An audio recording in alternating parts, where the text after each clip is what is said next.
Hi, this is Ragashruti. இன்னைக்கு current affairs class பார்க்கலாம். So இன்றைக்கி நம்ம என்ன பார்க்க போகிறோம் அப்படின்னா March 2025 current affairs. லாஸ்ட் கிளாஸில் நம்ம பார்ட் 1ன்னு சொல்லிட்டு சில current affairs கவர் பண்ணோம். இன்றைக்கி வந்துட்டு மீதி டாபிக்ஸ் கவர் பண்ணலாம். ஸோ இன்றைக்கி நம்ம கவர் பண்ண போகிற டாபிக்ஸ் இதுதான். இந்த 10 டாபிக்ஸ் இன்றைக்கி பார்க்கலாம். ஸோ இதில் வந்து சில டிஃபென்ஸ் எக்ஸசைசஸ் கவர் பண்ணலாம் அண்ட் ஆல்சோ சில important reports and important days இது எல்லாமே இன்றைக்கி நம்ம பார்க்கலாம். இன்றைக்கி கவர் பண்ண போகிற டாபிக்ஸ் வந்துட்டு நம்ம ஷார்ட்டாக பார்த்துடலாம். 10 டாபிக்ஸ் இருக்குது. ஸோ இம்பார்ட்டண்ட்டாக அந்த டாப்பிக்குள்ளே என்னது அப்படிங்கிறது மட்டும் நம்ம இன்றைக்கி பார்க்கலாம். இன்றைக்கி ஃபர்ஸ்ட் கவர் பண்ண போகிற டாபிக் வந்துட்டு எக்ஸசைஸ் இந்திரா. ஸோ இது ஏன் நியூஸில் வந்தது அப்படின்னா இது ஒரு bilateral exercise. So Indian defence forces வந்துட்டு இந்த இந்திரா அப்படின்ற இந்த எக்ஸசைஸில் பார்ட்டிசிபேட் பண்ணியிருக்காங்க. பைலாட்ரல் எக்ஸசைஸ் அப்படின்னா என்னது? பைனா டூன்னு அர்த்தம். ஸோ 2 கண்ட்ரீஸ்க்கு நடுவில் நடக்கிற ஒரு டிஃபென்ஸ் எக்ஸசைஸ் தான் பைலாட்ரல் எக்ஸசைஸ் அப்படின்னு சொல்லுவோம். ஸோ இதில் வந்துட்டு இந்தியா பார்ட்டிசிபேட் பண்ணியிருக்கு. ஸோ இந்த பைலாட்ரல் எக்ஸசைஸ் வந்துட்டு எந்த 2 கண்ட்ரீஸ்க்குள்ளே நடக்குது அப்படின்னா இந்தியா அண்ட் ரஷ்யா. ஸோ இந்தியாவுக்கும் ரஷ்யாவுக்கும் நடுவில் நடக்கிற ஒரு மேரிடைம் பைலாட்ரல் எக்ஸசைஸ் தான் இது. மேரிடைம் எக்ஸசைஸ்னால் என்னது? Indian navy and Russian navy 2 பேரும் சேர்ந்து இந்த மேரிடைம் எக்ஸசைஸ் நடத்துவாங்க. அண்ட் இது எங்கே நடந்தது அப்படின்னா சென்னையோட கோஸ்ட்டில் இந்த எக்ஸசைஸ் வந்துட்டு நடந்துச்சு. ஸோ இது எப்போ ஸ்டார்ட் பண்ணாங்க, இந்த எக்ஸசைஸ் எப்போலேருந்து வந்துட்டு நடந்துகிட்ருக்கு அப்படின்னா 2003 இது ஸ்டார்ட் பண்ணியிருக்காங்க. இதோட மேஜர் எய்ம் என்ன அப்படின்னு பாருங்கள், மேரிடைம் கோஆப்ரேஷனை வந்துட்டு இம்ப்ரூவ் பண்ணுறது அண்ட் நேவல் இன்ட்ராப்ரபிலிட்டியை வந்து ஃபாஸ்டர் பண்ணுறது அண்ட் ஆல்சோ ஆப்ரேஷனல் சினர்ஜியை வந்துட்டு இம்ப்ரூவ் பண்ணுறது. அதாவது 2 கண்ட்ரீஸ் வந்துட்டு சேர்ந்து ஸோ இந்தியாவோட மேரிடைம் ஃபோர்ஸ் என்ன பண்ணுவாங்க, ஒரு நேவி என்ன பண்ணுவாங்கன்னா ரஷ்யன் ஃபோர்ஸஸ்க்கு வந்துட்டு அவங்களோட ப்ராக்டிசஸை சொல்லி தருவாங்க. அதே மாதிரி ரஷ்யன் ஃபோர்ஸ் வந்துட்டு இந்தியாவுக்கு அவங்களோட ப்ராக்டிசஸ் சொல்லி தருவாங்க. இந்த மாதிரி 2 கண்ட்ரீஸ் சேர்ந்து ஆப்ரேட் பண்ணும்போது அவங்களோட எஃபிஷியன்சி வந்துட்டு அதிகமாகும். அதுதான் இதோட மேஜர் எய்ம். இதை வந்து 2 ஃபேஸஸில் கண்டக்ட் பண்ணுறாங்க. ஸோ ஃபர்ஸ்ட் ஃபேஸ் பார்த்தீங்கன்னா ஹார்பர் ஃபேஸ். ஹார்பர் ஃபேஸ் அப்படின்னா போர்ட்டில் நடக்கிறது தான் ஹார்பர் ஃபேஸ். ஸோ சீக்கு எடுத்துகிட்டு போகிறதுக்கு முன்னாடி போர்ட்டில் வந்துட்டு இந்த ஃபேஸ் ஒரு இந்த வந்துட்டு கண்டக்ட் பண்ணுவாங்க இந்த எக்ஸசைஸை. இது வந்து சென்னையில் இந்த ஹார்பர் ஃபேஸ் வந்து சென்னையில் நடந்துச்சு. அண்ட் சி ஃபேஸ் வந்துட்டு பே ஆஃப் பெங்காலில் நடந்துச்சு. சி ஃபேஸ்னால் அந்த ஷிப்ஸை வந்துட்டு சீக்குள்ளே எடுத்துகிட்டு போயிட்டு ஒரு எக்ஸசைஸ் கண்டக்ட் பண்ணுவாங்க. அதுதான் சி ஃபேஸ்னு சொல்லுவோம். ஸோ ஹார்பர் ஃபேஸ் சென்னையில் நடந்துச்சு அண்ட் சி ஃபேஸ் வந்துட்டு பே ஆஃப் பெங்காலில் நடந்தது. ஸோ செகண்ட் வந்துட்டு எக்ஸசைஸ் இனியோகாஸ் அப்படின்னு சொல்லிட்டு ஒரு எக்ஸசைஸ் நடந்தது. ஸோ இது எங்கே நடந்துச்சு அப்படின்னா கிரீஸில் நடந்தது. அண்ட் இதை யார் ஹோஸ்ட் பண்ணாங்க அப்படின்னா ஹெலனிக் ஏர்ஃபோர்ஸ் அப்படின்ட்டு இந்த ஏர்ஃபோர்ஸ் வந்து கிரீஸில் ஹோஸ்ட் பண்ணாங்க. அண்ட் இதில் வந்து இந்தியன் ஏர்ஃபோர்ஸும் வந்துட்டு ஜாயின் பண்ணுச்சு. இதில் வந்து இந்தியன் ஏர்ஃபோர்ஸும் பார்ட்டிசிபேட் பண்ணுச்சு. அண்ட் இது எதுக்காக அப்படின்னா மிலிட்ரி டைஸை வந்து ஸ்ட்ரென்தன் பண்ணணும் அப்படிங்கிறது தான் வந்துட்டு இதோட மேஜர் எய்ம். ஸோ இதில் வந்து நிறைய கண்ட்ரீஸ் பார்ட்டிசிபேட் பண்ணுச்சு. ஸோ இந்த கண்ட்ரீஸ்க்கு நடுவில் மிலிட்ரி டைஸ் வந்துட்டு ஸ்ட்ரென்தன் பண்ணணும், ஸ்ட்ராங் ஆக்கணும் அப்படிங்கிறதுக்காக தான் இந்த எக்ஸசைஸ் வந்து கண்டக்ட் பண்ணாங்க. அண்ட் ரியலிஸ்டிக் காம்பேட் சினாரியோஸ் ஏதாவது வந்துச்சு. ரியலிஸ்டிக் காம்பேட் சினாரியோஸ்னால் என்னது? ஸோ நிஜமாவே வந்துட்டு ஏதோ ஒரு கண்ட்ரிக்கு நடுவில் வார் வந்துருச்சு அப்படின்னா அந்த டைமில் எப்படி வந்துட்டு அதை டேக்கிள் பண்ணலாம், எப்படி காம்பேட் பண்ணலாம் அப்படின்னு சொல்லிட்டு இந்த எக்ஸசைஸ் வந்துட்டு ஒரு ப்ராக்டிஸ் மாதிரி இதை எடுப்பாங்க. ஸோ நிறைய கண்ட்ரிஸ் சேர்ந்து இந்த எக்ஸசைஸில் பார்ட்டிசிபேட் பண்ணுவாங்க. ஸோ ஒவ்வொரு கண்ட்ரிஸும் அவங்களோட ஏர்ஃபோர்ஸ் எடுத்துகிட்டு வந்து அவங்கக்கிட்ட இருக்க மிலிட்ரி ஏர்க்ராஃப்ட்ஸ் எடுத்துகிட்டு வந்துட்டு இதில் பார்ட்டிசிபேட் பண்ணுவாங்க. ஸோ அவங்க வந்து அவங்களோட ப்ராக்டிசஸை மற்ற கண்ட்ரீஸ்க்கு சொல்லி தருவாங்க. ஸோ உண்மையாகவே ஒரு வார் டைம் சுச்சுவேஷன் வந்துச்சுன்னா இந்தியா வந்து அதை எப்படி டேக்கிள் பண்ணலாம் அண்ட் இதில் பார்ட்டிசிபேட் பண்ணுற மற்ற கண்ட்ரீஸ் அதை எப்படி டேக்கிள் பண்ணலாம் அப்படின்னு சொல்லிட்டு ஒரு எக்ஸசைஸாக இருக்கும் அப்படிங்கிறதுக்காக இதை ஆரம்பித்தாங்க. ஸோ இது ஒரு பையனியல் ஈவெண்ட். ஸோ பையனியல் ஈவெண்ட்னா என்னது? பைனா என்னன்னு சொன்னோம், டூன்னு சொன்னோம். ஸோ ஆனுவல் ஈவெண்ட்னா வருஷம் வருஷம் நடக்கிறது. பையனியல் ஈவெண்ட்னா 2 வருஷத்துக்கு ஒரு தடவை நடக்கிறது தான் இந்த எக்ஸசைஸ் இனியோகாஸ். அண்ட் இந்தியன் ஏர்ஃபோர்ஸ் வந்துட்டு எப்போ இதை வந்துட்டு ஸ்டார்ட் பண்ணாங்க அப்படின்னா 2023. ஸோ 2023 வந்துட்டு ஃபஸ்ட்டு நம்மளோட டெபியூ பண்ணோம். நெக்ஸ்ட் 2024 இது நடக்கல. 2025 இந்த வருஷம் மறுபடியும் நம்ம பார்ட்டிசிபேட் பண்ணியிருக்கோம். அண்ட் இது எத்தனை கண்ட்ரீஸ் இதில் இன்வால்வ் ஆயிருக்காங்க அப்படின்னா 15 கண்ட்ரீஸ் இதில் பார்ட்டிசிபேட் பண்ணாங்க. அண்ட் ஆல்ரெடி சொன்ன மாதிரி ரியலிஸ்டிக் காம்பேட் சினாரியோஸ் வந்துட்டு அவங்க அதில் பண்ணுவாங்க. ஸோ நிஜமாவே வார் வந்தால் எப்படி இருக்கும் அப்படின்ற மாதிரி அவங்க அங்கே சிமுலேட் பண்ணுவாங்க. அண்ட் அதை வந்துட்டு எப்படி டேக்கிள் பண்ணலாம் அப்படின்னு சொல்லிட்டு அவங்க ப்ராக்டிஸ் பண்ணுவாங்க. நெக்ஸ்ட் எக்ஸசைஸ் வந்துட்டு பங்கோசாகர் 2025. ஸோ இந்தியாவுக்கும் பங்களாதேஷ்க்கும் நடுவில் நடக்கிற ஒரு மேரிடைம் எக்ஸசைஸ் தான் இந்த எக்ஸசைஸ் பங்கோசாகர் அப்படிங்கிறது. ஸோ மேரிடைம் எக்ஸசைஸ்னால் என்னது? இந்தியன் நேவிஸும் பங்களாதேஷ் நேவியும் வந்துட்டு சேர்ந்து பார்ட்டிசிபேட் பண்ணுறது தான் மேரிடைம் எக்ஸசைஸ்னு சொல்லுவோம். அண்ட் இது எங்கே நடந்தது அப்படின்னா பே ஆஃப் பெங்கால் ரீஜனில் இந்த எக்ஸசைஸ் நடந்துச்சு. அண்ட் எக்ஸசைஸ் சம்பிரித்தி அப்படின்னு சொல்லிட்டு ஒரு எக்ஸசைஸ் இருக்குது. இது ஒரு annual joint military exercise. So military எக்ஸசைஸ்னால் என்னது, ஆர்மிஸ் இருக்காங்கல்ல, Indian army and Bangladesh army. So 2 ஆர்மிஸும் சேர்ந்து நடத்துகிற எக்ஸசைஸ் வந்துட்டு எக்ஸசைஸ் சம்ப்ரித்தின்னு சொல்லுவோம். ஸோ இந்தியன் நேவியும் பங்களாதேஷ் நேவியும் சேர்ந்து நடத்துகிற எக்ஸசைஸ் பேர் எக்ஸசைஸ் பங்கோசாகர் அப்படின்னு சொல்லுவோம். ஸோ இந்த பங்கோசாகர் தான் வந்துட்டு இப்போது பே ஆஃப் பெங்கால் ரீஜனில் நடந்துச்சு. இப்போ இந்த எக்ஸசைஸ் பற்றி பாருங்கள். ஸோ ஃபர்ஸ்ட் இது எப்போ ஸ்டார்ட் பண்ணாங்க அப்படின்னா 2019. ஸோ 2019 இந்த பங்கோசாகர்ன்ற எக்ஸசைஸ் வந்துட்டு நடந்துட்டுருக்கு. அண்ட் இது எதுக்காக அப்படின்னா ஜாயிண்ட் ஆப்ரேஷனல் ஸ்கில்லை வந்துட்டு டெவலப் பண்ணும். ஸோ 2 கண்ட்ரிஸும் வந்துட்டு நான் ஆல்ரெடி சொன்ன மாதிரி இப்போ ஒரு டிஃபென்ஸ் எக்ஸசைஸ் அப்படின்னு நடக்குதுன்னா அதோட மேஜர் எய்ம் என்னவா இருக்கும் அப்படின்னா இந்த கண்ட்ரி அவங்களுக்கு தெரிஞ்ச ப்ராக்டிசஸை ஷேர் பண்ணிப்பாங்க. அண்ட் ஆல்சோ ரியல் டைமில் வந்துட்டு அந்த மாதிரி ஏதோ ஒரு வார் சுச்சுவேஷன் வந்துச்சுன்னா அதை எப்படி டேக்கிள் பண்ணலான்னு சொல்லிட்டு 2 பேருமே ஈச் அதற்கு சொல்லி தந்துப்பாங்க. ஸோ அதுதான் மேஜர் ஏமா எந்த ஒரு டிஃபென்ஸ் எக்ஸசைஸ்க்குமே, மோஸ்ட் ஆஃப் த டிஃபென்ஸ் எக்ஸசைஸ்க்கு அதுதான் ஏமா இருக்கும். ஸோ இதுக்குமே அதுதான் 2 பேரும் வந்து ஜாயிண்ட் ஆப்ரேஷன் பண்ணி அவங்களுக்குள்ள இன்டர் ஆப்ரபிலிட்டியை வந்துட்டு என்ஹான்ஸ் பண்ணுறது தான் இதோட மேஜர் எய்ம். இதில் இந்தியன் நேவிலேருந்து எந்த ஷிப்பு பார்ட்டிசிபேட் பண்ணுச்சு அப்படின்னா INS ரன்வீர் அப்படின்ற ஷிப்பு. அண்ட் பங்களாதேஷ் சைட்லேருந்து BNS அபு உபைதா அப்படின்ற ஷிப். ஓகே, ஸோ INSனா இந்தியன் நேவி ஷிப், BNSனா பங்களாதேஷ் நேவி ஷிப். ஸோ இதுதான் வந்துட்டு ஃபுல் ஃபார்மு. ஸோ இந்தியா சைடில் இருந்து INS ரன்வீர் பார்ட்டிசிபேட் பண்ணுச்சு, பங்களாதேஷ் சைடில் இருந்து BNS அபு உபைதா அப்படின்ற ஷிப் பார்ட்டிசிபேட் பண்ணுச்சு. இப்போ நெக்ஸ்ட் பாருங்கள், எக்ஸசைஸ் சீ டிராகன் அப்படின்னு சொல்லிட்டு ஒரு எக்ஸசைஸ் வந்துட்டு கண்டக்ட் பண்ணாங்க. இது யார் வந்து ஹோஸ்ட் பண்ணாங்க அப்படின்னா யுனைடெட் ஸ்டேட்ஸ் நேவி வந்து இதை ஹோஸ்ட் பண்ணாங்க. ஸோ இது எதுக்கான எக்ஸசைஸ் அப்படின்னு பாருங்கள், இது ஒரு multinational anti submarine warfare. Multinational அப்படின்னா என்னது, மல்டினா நிறைய கண்ட்ரிஸ் சேர்ந்து பார்ட்டிசிபேட் பண்ணுற ஒரு எக்ஸசைஸ் இது. அண்ட் ஆன்டி சப்மரின் வார்ஃபேர் அப்படின்னா சப்மரின் இருக்கு இல்லையா, ஸோ எதிரி நாட்டு சப்மரினை வந்துட்டு டிடெக்ட் பண்ணி அதை வந்து ட்ராக் பண்ணி அதை எப்படி வந்துட்டு ஸ்டாப் பண்ணலாம் அப்படிங்கிறது தான் வந்துட்டு இந்த எக்ஸசைஸோட மேஜர் எய்ம். ஸோ சப்மரின், எதிரி நாட்டோட சப்மரினை எப்படி டிடெக்ட் பண்ணி அதை ஸ்டாப் பண்ணுறது அப்படின்றது தான் இவங்களோட மேஜர் எய்மாக இருக்குது. இப்போ இதில் பார்ட்டிசிபேட் பண்ணுற கண்ட்ரிஸ் பாருங்கள், மொத்தம் 5 கண்ட்ரிஸ் வந்துட்டு இதில் பார்ட்டிசிபேட் பண்ணாங்க. ஸோ ஃபர்ஸ்ட் வந்து ஆஸ்திரேலியா, அப்புறம் Japan, south Korea, United states and India. So India வந்துட்டு 4th கான்சிக்யூட்டிவ் இயராக நம்ம பார்ட்டிசிபேட் பண்ணுறோம். ஸோ மொத்தம் 5 கண்ட்ரிஸ். இதை ஹோஸ்ட் பண்ணுற கண்ட்ரி யார் அப்படின்னா யுனைடெட் ஸ்டேட்ஸ். அண்ட் இந்தியாவுக்கு வந்துட்டு இது 4வது தடவை நம்ம பார்ட்டிசிபேட் பண்ணுறது. அண்ட் பெர்ஃபார்மன்ஸ் அசஸ்மெண்ட்டும் நடக்கும். ஸோ இந்த கண்ட்ரிஸ் எல்லாமே பார்ட்டிசிபேட் பண்ணுவாங்க. ஸோ சம்மரினை எந்த அளவுக்கு அவங்களால டிடெக்ட் பண்ண முடியுது, ஸோ டிடெக்டிங் எஃபிஷியன்சி ஒவ்வொரு கண்ட்ரிக்கும் எந்த மாதிரி இருக்குது அப்படின்னு சொல்லிட்டு அவங்க அசஸ் பண்ணுவாங்க. அதை அசஸ் பண்ணி ரேங்க் பண்ணி அவங்களுக்கு அவார்ட் கொடுப்பாங்க. ஸோ அதிக பாயிண்ட்ஸ் வாங்குற கண்ட்ரிக்கு வந்துட்டு இந்த டிராகன் பெல்ட் அவார்ட் அப்படின்ற இந்த அவார்ட் கொடுப்பாங்க. ஸோ எதிரி நாட்டு சம்மரினை அவங்களால எந்த அளவுக்கு டிடெக்ட் பண்ண முடியுது, அந்த டிடெக்ஷன் கெப்பாசிட்டி எவ்வளோ இருக்குது ஒவ்வொரு கண்ட்ரிக்கும் அப்படின்றத பேஸ் பண்ணி இந்த டிராகன் பெல்ட் அவார்ட் அப்படின்னு சொல்லிட்டு அவங்களுக்கு அவார்ட் பண்ணுவாங்க. ஸோ நெக்ஸ்ட் டாபிக் வந்துட்டு எக்ஸசைஸ் வருணா 2025. ஸோ இதில் யாரெல்லாம் பார்ட்டிசிபேட் பண்ணாங்க அப்படின்னா Indian navy and French navy, இவங்க 2 பேரும் சேர்ந்து நடத்தின எக்ஸசைஸ் தான் எக்ஸசைஸ் வருணா அப்படின்னு சொல்லுவோம். இது எங்கே நடந்துச்சு அப்படின்னா அரேபியன் சீல நடந்தது. அண்ட் ஆல்ரெடி நம்ம சொன்ன மாதிரி இது ஒரு annual bilateral naval exercise. Annual எக்ஸசைஸ்னால் என்னது, வருஷம் நடக்கும். பைலாட்ரல் எக்ஸசைஸ்னால் 2 கண்ட்ரீஸ்க்கு நடுவில் நடக்கிற எக்ஸசைஸ். ஸோ எந்த 2 கண்ட்ரீஸ்க்கு நடக்குது, இந்தியாவுக்கும் ஃப்ரெஞ்ச் நேவிக்கும் நடக்கிற எக்ஸசைஸ் தான் இந்த எக்ஸசைஸ் வருணான்னு சொல்லுவோம். அண்ட் இது எங்கே நடந்தது அப்படின்னா அரேபியன் சீல. ஸோ எந்த ஒரு கரண்ட் அஃபேர்ஸ் நீங்கள் எடுத்துக்கிட்டிங்கனாலுமே உங்களுக்கு சில கொஷின்ஸ் தெரியணும். வாட், வை, ஹவு, வென், வேர், இந்த மாதிரியான இந்த 5 டைப் ஆஃப் கொஷின்ஸ்க்கு நீங்கள் ஆன்சர் தேடினாலே உங்களுக்கு அந்த டோட்டலாக வந்துட்டு அந்த கரண்ட் அஃபேர்ஸ் பற்றி ஒரு அந்த டாபிக் பற்றி உங்களுக்கு ஒரு ஹோலிஸ்டிக் ஐடியா உங்களுக்கு கிடச்சிரும். ஸோ இந்த 5 கொஷின்ஸ்க்கு நீங்கள் ஆன்சர் தேடினாலே போதும். அந்த மாதிரி ஒவ்வொரு டாப்பிக்குமே நீங்கள் படிங்க, ஈஸியாக இருக்கும். ஸோ எதை படிக்கிறது எதை விடுறது அப்படின்னு தெரியாமல் நீங்கள் இருக்கீங்க அப்படின்னா வாட், வென், ஹவு, வேர், இந்த மாதிரி வை, இந்த 5 கொஷின்ஸ்க்கு உங்களுக்கு ஆன்சர் தெரிஞ்சால் போதும். அண்ட் இப்போ பாருங்கள், எக்ஸசைஸ் வருணால வந்துட்டு aircraft carriers, fighter aircrafts, destroyers, இது எல்லாமே வந்துட்டு யூஸ் பண்ணி அவங்க இந்த எக்ஸசைஸ் வந்துட்டு கண்டக்ட் பண்ணாங்க. அண்ட் இது எப்போ ஸ்டார்ட் பண்ணாங்க அப்படின்னா 2001. ஸோ 2001 இந்த எக்ஸசைஸ் வருணா அப்படின்னு கண்டக்ட் பண்ணுறாங்க. அண்ட் இதோட மேஜர் எய்ம் என்ன அப்படின்னா எகெயின் நான் சொன்ன மாதிரி இன்டர் ஆப்பரபிலிட்டியை வந்துட்டு என்ஹான்ஸ் பண்ணுறது, ஆப்ரேஷனல் சினர்ஜியை வந்துட்டு இம்ப்ரூவ் பண்ணுறது. ஆப்ரேஷனல் சினர்ஜினா என்னது, 2 கண்ட்ரிஸும் சேர்ந்து ஒர்க் பண்ணும்போது எவ்வளோ எஃபிஷியண்ட்டாக ஒர்க் பண்ணலாம் அப்படின்றத வந்துட்டு பார்க்குறது தான் ஆப்ரேஷனல் சினர்ஜி. ஸோ இதுதான் அவங்களோட மேஜர் எய்மாக இருக்குது. இப்போ நெக்ஸ்ட் பாருங்கள், new Pamban bridge. Pamban bridge அப்படின்னு சொல்லிட்டு புதுசாக வந்து கன்ஸ்ட்ரக்ட் பண்ணியிருக்காங்க. ஸோ அதை பற்றி இந்த டாப்பிக்கில் பார்க்கலாம். ஸோ பிரைம் மினிஸ்டர் வந்துட்டு ரீசெண்டாக இந்த நியூ பாம்பன் பிரிட்ஜை வந்துட்டு இனாக்ரேட் பண்ணியிருந்தார். எங்கே அப்படின்னா தமிழ்நாட்டில்.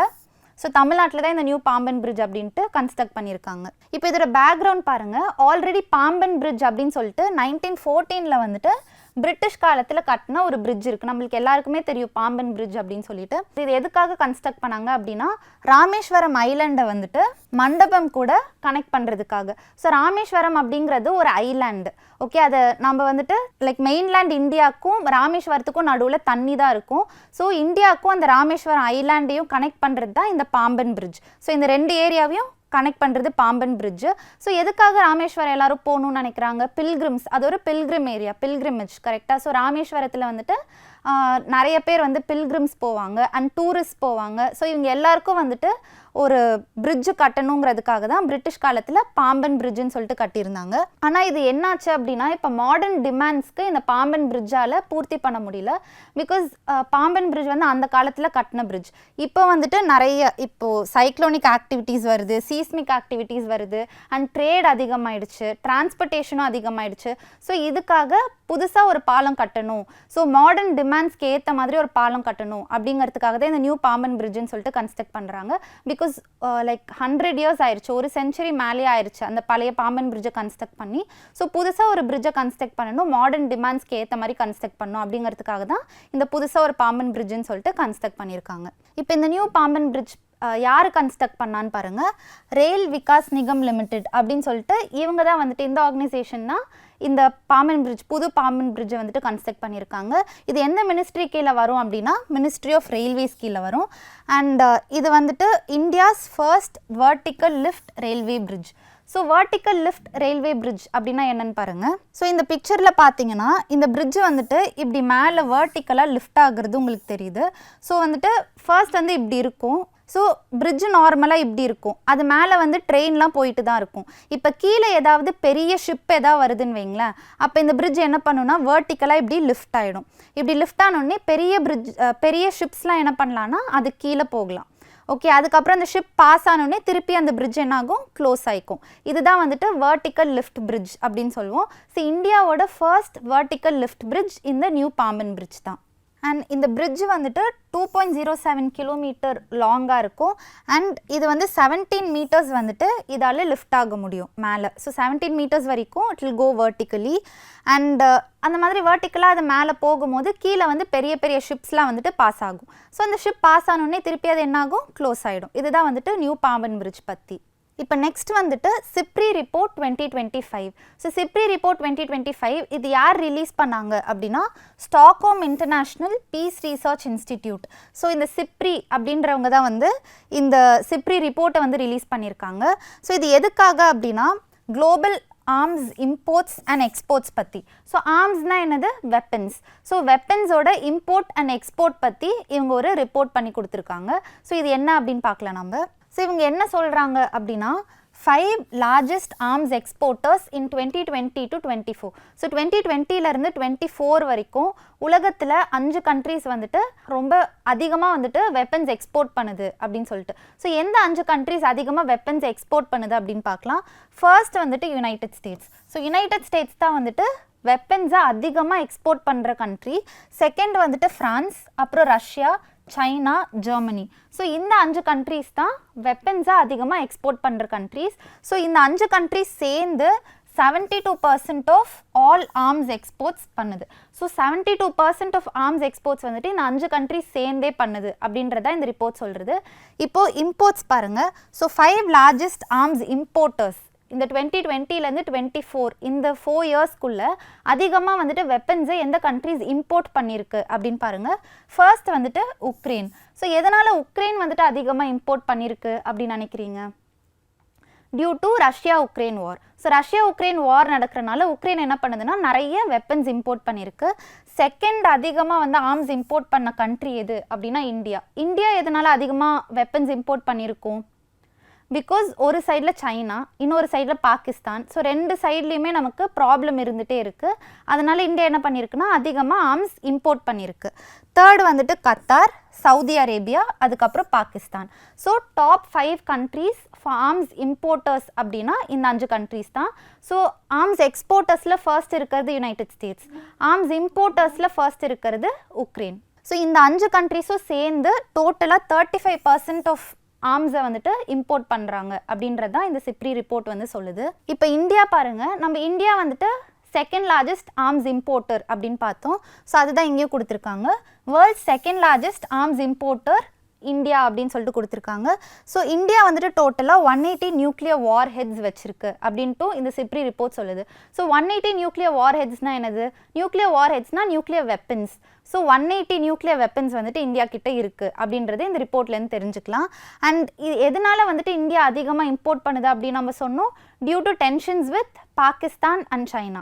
ஸோ ரெண்டு சைட்லேயுமே நமக்கு வந்துட்டு டென்ஷனாக தான் இருக்குது, பார்டர் இஷ்யூஸ் நடந்துகிட்டே தான் இருக்குது. அதனால வந்துட்டு இந்தியா என்ன பண்ணுதுன்னா நிறைய வெப்பன்ஸ் இம்போர்ட் பண்ணுது. அண்ட் இந்தியா வந்து எந்த கண்ட்ரி கிட்ட இருந்து அதிகமாக வெப்பன் இம்போர்ட் பண்ணுது அப்படின்னு பாருங்கள், ரஷ்யா கிட்ட இருந்து. ஸோ ரஷ்யா கிட்ட இருந்துன்னா நம்ம 36% ஆஃப் வெப்பன்ஸ் வந்து நம்ம இம்போர்ட் பண்ணுறோம். ஸோ எந்த கண்ட்ரி அதிகமாக எக்ஸ்போர்ட் பண்ணுது அப்படின்னு பார்த்தோம், யுனைடெட் ஸ்டேட்ஸ். ஆனால் இந்தியா வந்து எந்த கண்ட்ரி கிட்ட இருந்து அதிகமாக இம்போர்ட் பண்ணுது அப்படின்னா ரஷ்யா கிட்ட இருந்து. இப்போ சிப்ரி அப்படின்னா என்னன்னு பாருங்கள். ஸோ சிப்ரி தான் வந்துட்டு இந்த ரிப்போர்ட் வந்து ரிலீஸ் பண்ணுது அப்படின்னு நம்ம பார்த்தோம். ஸோ இது ஒரு இண்டிபெண்ட் இன்டர்நேஷ்னல் இன்ஸ்டிடியூட். ஸோ இது ஒரு இண்டிபெண்ட் இன்ஸ்டியூட், எந்த ஒரு கவர்மெண்ட் கீழேயும் வராத ஒரு இன்ஸ்டிடியூட். ஸோ இவங்க என்ன பண்ணுவாங்கன்னா, ஏதோ ஒரு இடத்துல வார் நடக்குது அப்படின்னா அது எல்லாத்தையுமே அவங்க அனலைஸ் பண்ணுவாங்க, ஸ்டடி பண்ணுவாங்க. ஸோ எந்தெந்த கண்ட்ரிஸ் வந்துட்டு அதிகமாக ஆர்ம்ஸ் இம்போர்ட் பண்ணுது, யார் எக்ஸ்போர்ட் பண்ணுறாங்க, யார் நிறைய யூஸ் பண்ணுறாங்க, எந்த கண்ட்ரி கிட்ட நியூக்ளியர் வெப்பன்ஸ் அதிகமாக இருக்குது. ஸோ இது எல்லாத்தையுமே அவங்க ஸ்டடி பண்ணி இந்த ரிப்போர்ட் ப்ரிப்பேர் பண்ணுவாங்க.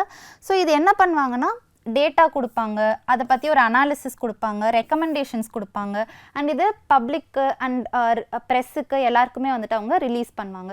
ஸோ தட் உலகத்தில் என்ன மாதிரி இருக்குது, எந்தெந்த கண்ட்ரிஸ் வந்துட்டு வெப்பன்ஸ் அதிகமாக வச்சுருக்காங்க, எந்தெந்த கண்ட்ரிஸ் வந்துட்டு த்ரெட்டாக வந்து நம்ம பார்க்கலாம் அப்படின்னு சொல்லிட்டு ஒரு ஐடியா கிடைக்கணும் அப்படிங்கிறதுக்காக அவங்க இந்த ரிப்போர்ட் ரிலீஸ் பண்ணுறாங்க. இப்போ நெக்ஸ்ட் பாருங்கள், கிளாஸ் சீலிங் இண்டெக்ஸ் 2025. இதுதான் நம்மளோட next topic. So glass ceiling index அப்படின்னு சொல்லிட்டு இது யார் ரிலீஸ் பண்ணுறான்னா, த எக்கனாமிஸ்ட் அப்படின்ட்டு இவங்க தான் வந்துட்டு இது ரிலீஸ் பண்ணுறது. இவங்க என்ன பண்ணுவாங்கன்னா, உலகத்தில் பெஸ்ட் அண்ட் வேர்ஸ்ட் கண்ட்ரிஸ் அவங்க ரேங்க் பண்ணுறாங்க. ஸோ எதுக்காக பெஸ்ட் அண்ட் வேர்ஸ்ட் கண்ட்ரிஸ்னால், விமென்க்கு வந்துட்டு ஒர்க்கிங் என்வாயன்மெண்ட், அதாவது ஒர்க்கிங் ஆப்பர்ச்சுனிட்டியாக இருக்கட்டும், என்வாயன்மெண்ட்டாக இருக்கட்டும், எந்த கண்ட்ரியில் வந்துட்டு பெஸ்ட்டாக இருக்குது, எந்த கண்ட்ரியில் வேர்ஸ்ட்டாக இருக்குது அப்படின்றத இவங்க தான் வந்துட்டு ரிப்போர்ட்டாக எடுத்து கொடுக்குறாங்க. ஸோ இந்த இண்டெக்ஸ் என்ன பண்ணும் அப்படின்னா, இது வந்து 29 கண்ட்ரீஸை வந்துட்டு ரேங்க் பண்ணுது. ஸோ மொத்தம் வந்துட்டு 29 கண்ட்ரீஸ் இதுக்கு கீழே ரேங்க் பண்ணுறாங்க. ஸோ இந்த 29 கண்ட்ரீஸும் வந்து it is part of OECD. OECDயோட ஃபுல் ஃபார்ம் பாருங்கள், organisation for economic cooperation and development. இதுதான் வந்துட்டு OECD அப்படின்னு சொல்லிட்டு அதோட ஃபுல் ஃபார்ம். ஸோ இந்த OECDக்குள்ளே 29 கண்ட்ரிஸ் எடுத்து அவங்க இந்த ரேங்கிங் கொடுக்குறாங்க, கிளாஸ் சீலிங் இண்டெக்ஸ் அப்படின்னு சொல்லிட்டு. ஸோ விமன் வந்துட்டு ஒர்க்கில் எந்த மாதிரி ட்ரீட் ஆகுறாங்க, அவங்கள வந்துட்டு நல்லா ட்ரீட் பண்ணுறாங்களா, அவங்களுக்கு ஒர்க் ஆப்பர்ச்சுனிட்டிஸ் எப்படி இருக்குது, ஜாப் உள்ளே போன அப்புறம் அதுக்குள்ளே அவங்களுக்கு எப்படி இருக்குது அப்படின்ற எல்லாத்தையுமே அனாலிசிஸ் பண்ணி அவங்க வந்துட்டு இந்த கிளாஸ் சீலிங் இண்டெக்ஸ்ன்னு சொல்லிட்டு இந்த ரிப்போர்ட்டை வந்து வெளியிடுறாங்க. இப்போ OECDனா என்ன அப்படின்னு பாருங்கள். இதில் வந்து 38 கண்ட்ரீஸ் மொத்தமாக இருக்கும். அண்ட் இதோட ஹெட் குவார்ட்டர்ஸ் வந்துட்டு பாரிஸில் இருக்குது. ஆனால் இந்த OECDயில் இந்தியா வந்துட்டு மெம்பர் கிடையாது. So India is not a member of OECD. ஆனால் OECDயோட க்ளோஸாக வந்துட்டு இந்தியா வந்து ஒர்க் பண்ணும், எக்கனாமிக் பாலிசிஸ் கொண்டு வரதா இருக்கட்டும், இல்லை OECD சில ரெக்கமெண்டேஷன்ஸ் எடுத்துகிட்டு வருவாங்க, அதை வந்துட்டு இந்தியா ஃபாலோ பண்ணுறதா இருக்கட்டும், அந்த மாதிரி OECD கூட க்ளோஸாக ஒர்க் பண்ணும். ஆனால் இந்தியா வந்துட்டு is not a member of OECD. இந்த OECD என்னெல்லாம் பண்ணும் அப்படின்னா, இது வந்து சில எக்கனாமிக் ரிப்போர்ட்ஸ் பப்ளிஷ் பண்ணும், டேட்டா பப்ளிஷ் பண்ணும், சில ரெக்கமெண்டேஷன்ஸ் கொடுக்கும், ஃபோர்காஸ்ட் கொடுக்கும். ஓகே, இதெல்லாம் வந்துட்டு OECD பண்ணுற ஒர்க். அண்ட் OECD வந்துட்டு பிரைபரி ஃபைட் பண்ணும் அண்ட் ஃபினான்ஷியல் கிரைம்ஸ் வந்துட்டு ஃபைட் பண்ணும். பிரைபரினா என்னது? லஞ்சம். ஸோ இதெல்லாம் நடக்காமல் தடுக்கிறது வந்துட்டு OECDயோட work. And financial crimes, money laundering எதாவது நடக்குது, இல்லை பிளாக் மணி ஏதாவது இது பண்ணுறாங்க அப்படின்னா அது எல்லாம் வந்துட்டு ஃபினான்ஷியல் கிரைம்ஸ்ன்னு சொல்லுவோம். ஸோ அது எல்லாத்தையும் ஃபைட் பண்ணுறது வந்து OECDயோட ஒர்க். அண்ட் OECD வந்துட்டு சில டேக்ஸ் ஹேவின் கண்ட்ரீஸ் அப்படின்னு சொல்லிட்டு இருக்கும்.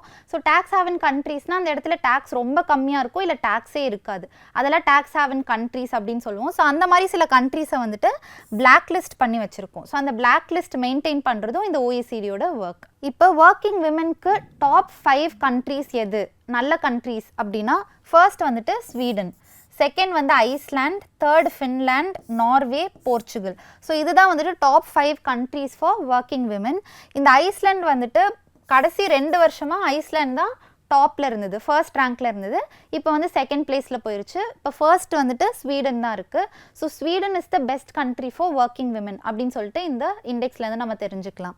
ஸோ இது எல்லாமே பார்த்தீங்கன்னா European countries. So European countries தான் most of the reports and இண்டெக்ஸில் டாப்பில் இருக்க countries. So top 5 or top 10 at least வந்துட்டு யூரோப்பியன் கண்ட்ரீஸாக தான் இருக்கும். ஸோ அதே மாதிரி தான் இதுலேயுமே வந்துட்டு டாப் 5 கண்ட்ரீஸ் வந்து யூரோப்பியன் கண்ட்ரீஸாக இருக்குது. இப்போ இந்த ரேங்கிங்லேருந்து சில key insights or key highlights நம்ம பார்க்கலாம். ஸோ ஸ்வீடன் வந்துட்டு ஐஸ்லாண்டை ரீப்ளேஸ் பண்ணிருச்சு அஸ் நம்பர் 1 கண்ட்ரி. ஸோ நம்ம இதை ஆல்ரெடி பார்த்தோம். கடைசி 2 வருஷமாக ஐஸ்லாண்ட் தான் வந்து டாப்பில் இருந்துச்சு. இப்போ ஸ்வீடன் அதை ரீப்ளேஸ் பண்ணியிருக்கு அப்படின்னு. அண்ட் ஐஸ்லாண்ட் வந்துட்டு even if it came to number 2 global gender gap index அதுலலாம் வந்துட்டு அதுதான் டாப்பில் இருக்குது. ஸோ ஜெண்டர் கேப் அதெல்லாம் வந்துட்டு ஐஸ்லாண்டில் ரொம்ப ரொம்ப கம்மி. ஸோ 90% மேலே அவங்களுக்கு ஸ்கோர் இருக்குது ஐஸ்லாண்டுக்கு. ஸோ ஜெண்டர் கேப் இண்டெக்ஸில் டாப்பில் இருக்கிறது ஐஸ்லாண்ட் தான். ஸோ ஒர்க்கிங் விமென்க்கு வந்துட்டு பெஸ்ட்டாக இருக்கிறது ஸ்வீடனாக இருந்தாலுமே ஐஸ்லாண்ட் வந்து ஜெண்டர் கேப்பில் வந்துட்டு ஐஸ்லாண்ட் தான் டாப்பில் இருக்குது அப்படின்னு சொல்கிறாங்க. அண்ட் ஃபர்ஸ்ட் ஃபீமேல் பிரசிடென்ட் இந்த வேர்ல்டுமே வந்துட்டு ஐஸ்லாண்டில் இருந்து தான் வந்தாங்க அப்படின்ட்டு. அண்ட் இது பார்த்தீங்கன்னா லோவஸ்ட் ஜெண்டர் கேப்ஸ் குளோபலி அப்படின்னா என்னது, லோவஸ்ட் ஜெண்டர் கேப் இண்டெக்ஸ் எந்த கண்ட்ரிக்கு இருக்குது அப்படின்னா அது வந்து ஐஸ்லாண்ட் தான். ஸோ இந்த ஜெண்டர் கேப் இண்டெக்ஸில் டாப்பில் இருக்கிறது ஐஸ்லாண்ட். ஸோ இதில் வந்துட்டு அது செகண்ட் வந்தாலுமே ஜெண்டர் கேப் இண்டெக்ஸில் வந்து டாப்பில் தான் இருக்குது அப்படின்றது நம்ம தெரிஞ்சுக்கலாம். நெக்ஸ்ட் வந்துட்டு world wild life day 2025. So world wild life day 2025 இது எப்போ செலிப்ரேட் பண்ணுறோம் அப்படின்னு பாருங்கள், 3rd March. So 3rd March தான் வந்துட்டு வருஷம் நம்ம வேர்ல்ட் வைல்ட் லைஃப் டே அப்படின்னு சொல்லிட்டு செலிப்ரேட் பண்ணுறோம். இது எதுக்காக செலிப்ரேட் பண்ணுறோம், இது நமக்கே தெரியும், வந்துட்டு ஒரு அவேர்னஸ் க்ரியேட் பண்ணணும், இந்த மாதிரி வைல்ட் லைஃப்பை வந்துட்டு கன்சர்வ் பண்ணணும், ப்ரொடெக்ட் பண்ணணும் அப்படிங்கிறதுக்காக ஒரு அவேர்னஸ் க்ரியேட் பண்ணணும் மக்களுக்கு இடையில் அப்படிங்கிறதுக்காக வேர்ல்ட் வைல்ட் லைஃப் டே அப்படின்னு சொல்லிட்டு வருஷம் நம்ம செலிப்ரேட் பண்ணுறோம். எப்போ செலிப்ரேட் பண்ணுறோம் அப்படின்னா 3rd March of every year. And இந்த வருஷத்துக்கான தீம் என்ன அப்படின்னா wild life conservation finance, investing in people and planet. So wild life conservation finance, so இதுக்காக வந்துட்டு ஒரு ஃபண்ட் ஒதுக்குறது, இந்த வைல்ட் லைஃப் கன்சர்வ் பண்ணுறதுக்காக ஃபண்ட் ஒதுக்குறது அப்படிங்கிறது தான் வந்துட்டு இந்த வருஷத்துக்கான தீம். இப்போ நெக்ஸ்ட் வந்துட்டு சைட்ஸ் அப்படின்னு சொல்லிட்டு ஒரு கன்வென்ஷன் இருக்குது. இது ஒரு இம்பார்ட்டண்ட்டான ஒரு கன்வென்ஷன். இந்த கன்வென்ஷன் வந்துட்டு வைல்ட் லைஃப்பை ப்ரிசர்வ் பண்ணணும், கன்சர்வ் பண்ணணும் அப்படிங்கிறதுக்காக ஸ்டார்ட் பண்ண ஒரு கன்வென்ஷன் தான் இந்த சைட்ஸ்ன்னு சொல்லுவோம். இதோட ஃபுல் ஃபார்ம் பாருங்கள், convention on international trade in endangered species of wild fauna and flora. அதுதான் சைட்ஸ்ன்னு சொல்லிட்டு நம்ம ஷார்ட்டாக சொல்லுவோம். ஸோ இந்த சைட்ஸ் எதுக்காக அப்படின்னா இது ஒரு இன்டர்நேஷ்னல் ட்ரீட்டி. இன்டர்நேஷ்னல் ட்ரீட்டினா நிறைய கண்ட்ரி சேர்ந்து சைன் பண்ண ஒரு ட்ரீட்டி தான் இந்த சைட்ஸ்ன்னு சொல்லுவோம். அண்ட் இது வந்து global trade of wildlife and wildlife ப்ராடக்ட்டை வந்துட்டு ரெகுலேட் பண்ணும். ஸோ வைல்ட் லைஃப் ப்ராடக்ட்ஸ் இருக்கும் இல்லையா, இப்போ வந்து யானையோட தந்தம்லாம் இருக்குல்ல அதெல்லாம் இல்லீகல், அதெல்லாம் நம்ம ட்ரேட் பண்ணக்கூடாது. ஆனால் crocodile லெதர் இருக்குல்ல அதெல்லாம் ட்ரேட் பண்ணலாம். ஸோ எந்தெந்த ப்ராடக்ட்ஸை வந்துட்டு ட்ரேட் பண்ணலாம், எதை ட்ரேட் பண்ணக்கூடாது அப்படிங்கிறத ரெகுலேட் பண்ணுறது தான் இந்த சைட்ஸ் அப்படின்ற இந்த கன்வென்ஷன். இது எதுக்காக அப்படின்னா வைல்ட் லைஃப்பை வந்து ப்ரொடெக்ட் பண்ணணும். தேவையில்லாமல் இப்போ எலிஃபெண்ட்டோட டஸ்கெல்லாம் வெட்டினா சில எலிஃபெண்ட்ஸ்லாம் இறந்து கூட போகிறதுக்கு வாய்ப்பு இருக்குது. ஸோ அந்த மாதிரி வந்துட்டு அது நடக்கக்கூடாது, அந்த தந்தத்துக்காக ஒரு எலிஃபெண்ட்டை கொல்லக்கூடாது அப்படிங்கிறதெல்லாம் வந்துட்டு ரெகுலேட் பண்ணுறது இந்த சைட். ஸோ வைல்ட் லைஃப்பை இது கன்சர்வ் பண்ணுது இந்த கன்வென்ஷன் மூலியமாக. அண்ட் இது எத்தனை கண்ட்ரீஸ் வந்து சைன் பண்ணியிருக்காங்க அப்படின்னா 184 கண்ட்ரீஸ். ஸோ ட்ரேடு வந்துட்டு பண்ணலாம், ஆனால் எந்தெந்த அனிமல்ஸில் பண்ணலாம், எந்தெந்த அனிமல்ஸில் பண்ணக்கூடாது அப்படின்றது ரெகுலேட் பண்ணுறது தான் இந்த கன்வென்ஷன். நெக்ஸ்ட் வந்து கன்மிங் மான்ட்ரியல் குளோபல் பயோடைவர்சிட்டி ஃப்ரேம்வொர்க் அப்படின்னு சொல்லிட்டு ஒரு ஃப்ரேம்வொர்க் இருக்குது. இது GBF ஃப்ரேம்வொர்க் அப்படின்னு சொல்லுவோம். ஸோ இந்த கன்மிங் ஃப்ரேம்வொர்க்கை வந்துட்டு எப்போ இதை அடாப்ட் பண்ணாங்க அப்படின்னா COP15 அப்போது இதை அடாப்ட் பண்ணாங்க. ஸோ COP15 என்னது, கான்ஃபரன்ஸ் ஆஃப் பார்ட்டிஸ் 15. இது வந்து நம்ம நிறைய வந்து கரண்ட் அஃபேர்ஸில் பார்த்துருப்போம். ஸோ இந்த COP15 அப்போது இந்த கன்மிங் மான்ட்ரியல் ஃப்ரேம்வொர்க்கை வந்து அடாப்ட் பண்ணாங்க. அண்ட் இது எதுக்காக அப்படின்னா சில சஸ்டைனபிள் டெவலப்மெண்ட் கோல்ஸ் SDGஸை வந்துட்டு அச்சீவ் பண்ணணும் அப்படிங்கிறதுக்காக இது ஸ்டார்ட் பண்ணுது. அண்ட் இதில் வந்து 23 டார்கெட்ஸ் இருக்குது. இந்த 23 டார்கெட்ஸை வந்து 2030க்குள்ளே அச்சீவ் பண்ணணும் அப்படின்ட்டு. அண்ட் 4 குளோபல் கோல்ஸ் இருக்குது, இதை வந்து 2050க்குள்ளே அச்சீவ் பண்ணணும். ஸோ இந்த 23 டார்கெட்ஸை 2030க்குள்ளே அச்சீவ் பண்ணணும். அந்த 4 குளோபல் கோல்ஸை வந்துட்டு 2050க்குள்ளே அச்சீவ் பண்ணணும். இதுதான் இவங்களோட மேஜர் எய்ம். ஸோ உங்களுக்கு என்னென்ன கோல்ஸ் என்னென்ன டார்கெட்ஸ் அப்படிங்கிறதுலாம் உங்களுக்கு மனசில் வச்சுக்கணும்னு அவசியம் இல்லை. ஜஸ்ட் எவ்வளோ டார்கெட்ஸ் இருக்குது அதை எப்போ அச்சீவ் பண்ணணும், எவ்வளோ கோல்ஸ் இருக்குது அதை எப்போ அச்சீவ் பண்ணணும், இது மட்டும் உங்களுக்கு தெரிஞ்சால் போதும். அண்ட் இது எதுக்காக அப்படின்னா பயோடைவர்சிட்டியை ப்ரிசர்வ் பண்ணணும் அப்படிங்கிறதுக்காக தான் இந்த டார்கெட்ஸ் அண்ட் கோல்ஸ் வந்துட்டு அவங்க ஃபார்ம் பண்ணியிருக்காங்க. அண்ட் ஆல்சோ இது எதுக்காக ஸ்டார்ட் பண்ணாங்க, இந்த கன்மிங் ஃப்ரேம் ஒர்க் வந்துட்டு எதுக்காக அப்படின்னா 30% ஆஃப் வேர்ல்டோட லேண்டு, வாட்டர் அண்ட் சீயை வந்து 2030 கன்சர்வ் பண்ணணும். ஸோ 2030 அப்படின்ற இயருக்குள்ள 30% ஆஃப் வேர்ல்டோட லேண்டு, வாட்டர், சீ இது எல்லாத்தையும் கன்சர்வ் பண்ணணும் அப்படிங்கிறது தான் எங்களோட மேஜர் எய்ம். ஸோ கன்சர்வ் பண்ணணும் அப்படின்னா என்னது, ஸோ வைல்ட் லைஃப் சாங்சுரிஸ் இருக்குது, அண்ட் டைகர் ரிசர்வ்ஸ் இருக்குது, பயோஸ்பியர் ரிசர்வ்ஸ் இருக்குது. ஸோ இதெல்லாம் வந்துட்டு ப்ரொடெக்டட் ஏரியாஸ்ன்னு சொல்லுவோம்ல. ஸோ அந்த மாதிரி இப்போ எவ்வளோ ப்ரொடெக்டட் ஏரியாஸ் இருக்குது அப்படின்னா 16% தான் வந்துட்டு ப்ரொடெக்டட் ஏரியாஸ்ன்னு இருக்குது. ஆனால் அந்த 16% 2030 30% ஆக்கணும். ஸோ இந்த மாதிரி வைல்ட் லைஃப்பை கன்சர்வ் பண்ணணும், அதுக்காக 30% ஆஃப் ப்ரொடெக்டட் ஏரியாஸாக ஆக்கணும் அப்படிங்கிறத இதோட மேஜர் எய்மாக இருக்குது. ஸோ அது எதுக்குள்ளே, எந்த இயர்க்குள்ளே பண்ணணும், 2030. அதனால தான் வந்துட்டு 30/30 டார்கெட் அப்படின்னு சொல்லிட்டு இதை சொல்லுவாங்க. ஸோ 30/30 டார்கெட்னா என்னது, 2030 30% ஆஃப் லேண்ட், வாட்டர் அண்ட் சீயை வந்து கன்சர்வ் பண்ணணும் அப்படிங்கிறது தான் வந்துட்டு இந்த கன்மிங் மான்ட்ரியல் ஃப்ரேம் ஒர்க்கோட மேஜர் எய்ம். ஸோ அதனால தான் வந்துட்டு இதுக்கு 30/30 டார்கெட் அப்படின்னு இன்னொரு பேரும் இருக்குது. இது ரொம்ப இம்பார்ட்டண்ட், இது கேட்கறதுக்கும் வாய்ப்பு இருக்குது. இப்போ கடைசி பார்த்தீங்கன்னா இன்டர்நேஷ்னல் விமென்ஸ் டே. ஸோ இது பெரிய டாபிக் கிடையாது. இது எப்போ செலிப்ரேட் பண்ணுறாங்க, எதுக்காக செலிப்ரேட் பண்ணுறாங்க, அண்ட் இந்த வருஷம் தீம் என்ன, இவ்வளோ பார்த்தா இது முடிஞ்சிடும். ஸோ இது எப்போ செலிப்ரேட் பண்ணுறாங்க அப்படின்னா March 8. ஸோ எவ்ரி March 8 வந்துட்டு it is international women's day அப்படின்னு சொல்லிட்டு நம்ம செலிப்ரேட் பண்ணுவோம். ஸோ இது எதுக்காக வந்துட்டு இது செலிப்ரேட் பண்ணுறாங்க, ஸோ விமனோட அச்சீவ்மெண்ட்டை செலிப்ரேட் பண்ணணும் அப்படிங்கிறதுக்காக. ஸோ டிஃப்ரெண்ட் ஸ்பியர்ஸில் social, economic, cultural, political, so இந்த மாதிரி டிஃப்ரெண்ட் ஏரியாஸில் விமன் வந்துட்டு அச்சீவ் பண்ணியிருப்பாங்கல்ல. ஸோ அதை வந்துட்டு நம்ம ரெக்கக்னைஸ் பண்ணணும் அப்படிங்கிறதுக்காக இன்டர்நேஷ்னல் விமென்ஸ் டே அப்படின்னு சொல்லிட்டு March 8 எவ்ரி இயர் நம்ம செலிப்ரேட் பண்ணுறோம். அண்ட் இந்த வருஷத்தோட விமென்ஸ் டேயோட தீம் என்ன அப்படின்னா ஆக்சிலரேட் ஆக்ஷன். ஸோ இதுதான் வந்துட்டு இன்டர்நேஷ்னல் விமென்ஸ் டே பற்றி. ஸோ இன்றைக்கி நம்ம கவர் பண்ண டாபிக்ஸ் இந்த 10 டாபிக்ஸ். ஸோ இந்த ஃபர்ஸ்ட் 5 வந்துட்டு டிஃபென்ஸ் எக்ஸசைசஸ். ஸோ இந்தியாவுக்கும் மற்ற கண்ட்ரீஸ்க்கும் நடந்த டிஃபென்ஸ் எக்ஸசைசஸ் எல்லாமே வந்துட்டு இந்த 5ல் நம்ம பார்த்தோம். நெக்ஸ்ட் வந்து நியூ பாம்பன் பிரிட்ஜ். ஸோ புதுசாக பாம்பன் பிரிட்ஜுன்னு சொல்லிட்டு தமிழ்நாட்டில் வந்து ராமேஸ்வரமில் ஓப்பன் பண்ணியிருக்காங்க. ஸோ அது வந்து இந்தியாவோட ஃபர்ஸ்ட் வெர்டிக்கல் சீ பிரிட்ஜ் அப்படின்னு சொல்லிட்டு பார்த்தோம். அது ரொம்ப இம்பார்ட்டண்ட். நெக்ஸ்ட் வந்து சிப்ரி ரிப்போர்ட் வந்து எதுக்காக ரிலீஸ் பண்ணாங்க, உலகத்தில் எந்தெந்த கண்ட்ரீஸ் அதிகமாக ஆர்ம்ஸ் எக்ஸ்போர்ட் பண்ணுறாங்க, எந்தெந்த கண்ட்ரீஸ் அதிகமாக ஆர்ம்ஸ் இம்போர்ட் பண்ணுறாங்க அப்படின்ட்டு பார்த்தோம். இந்தியா வந்துட்டு world's 2nd largest arms importer அப்படின்றதையும் நம்ம பார்த்தோம். நெக்ஸ்ட் வந்து கிளாஸ் சீலிங் இண்டெக்ஸ்னால் என்னது, so best countries for working women எது அப்படின்னு சொல்லிட்டு இந்த கிளாஸ் சீலிங் இண்டெக்ஸில் கொடுத்துருந்தாங்க. And world wild life day அப்படின்னு சொல்லிட்டு 3rd March நம்ம செலிப்ரேட் பண்ணுறோன்னு பார்த்தோம். எதுக்காக செலிப்ரேட் பண்ணுறோம், அண்ட் அது கீழே என்னென்ன கன்வென்ஷன்ஸ் இருக்குது, இம்பார்ட்டண்ட்டான கன்வென்ஷன்ஸ் அதுவும் பார்த்தோம். நெக்ஸ்ட் வந்து இன்டர்நேஷ்னல் விமென்ஸ் டே March 8 நம்ம செலிப்ரேட் பண்ணுறோம். அண்ட் இந்த வருஷத்தோட தீம் என்னது, ஆக்சிலரேட் ஆக்ஷன் அப்படின்னு நம்ம பார்த்தோம். ஸோ இந்த 10 டாபிக்ஸ் வந்துட்டு இந்த கிளாஸில் நம்ம பார்த்துருக்கோம். அண்ட் இது வந்து March 2025 Part 2 current affairs. Part 1 வந்துட்டு நம்ம லாஸ்ட் கிளாஸில் பார்த்தோம். ஸோ நெக்ஸ்ட் கிளாஸில் வந்துட்டு அடுத்த மந்தோட கரண்ட் அஃபேர்ஸ் பார்க்கலாம். தேங்க்யூ.